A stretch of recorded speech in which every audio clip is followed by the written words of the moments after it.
It was the late 1970s, a time of disco, freedom, and innocence. But beneath the glittering surface, a predator lurked, a man whose charm and intelligence masked a horrifying secret. Rodney Alcala, later known as the dating game killer, would leave a trail of devastation that still haunts investigators to this day. Rodney Alcala was born in San Antonio, Texas in 1943.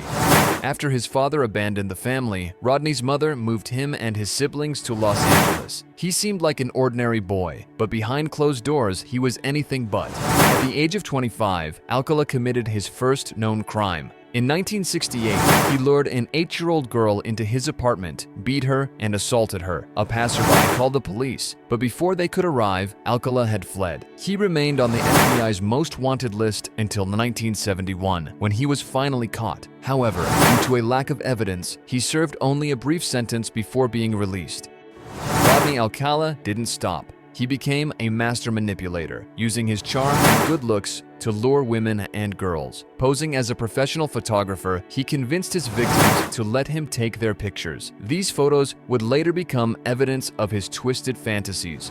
Incredibly, in 1978, Alcala appeared as a contestant on the popular TV show The Dating Game. He won the date, but the woman later refused to go out with him, saying he gave her an uneasy feeling. Little did she know, she had just escaped the clutches of a serial killer.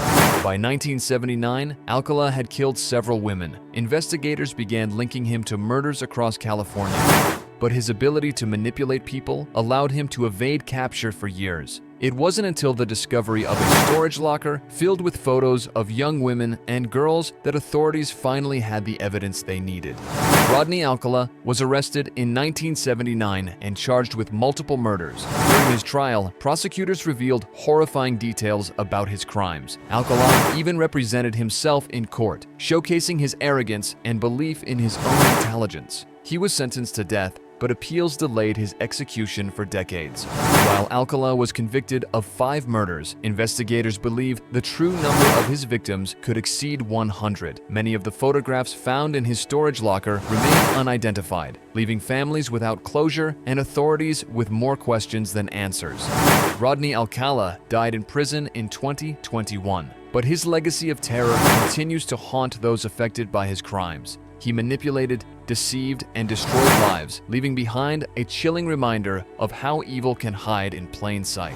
Rodney Alcala's story serves as a warning. Evil doesn't always come with a snarling face. Sometimes it wears a smile,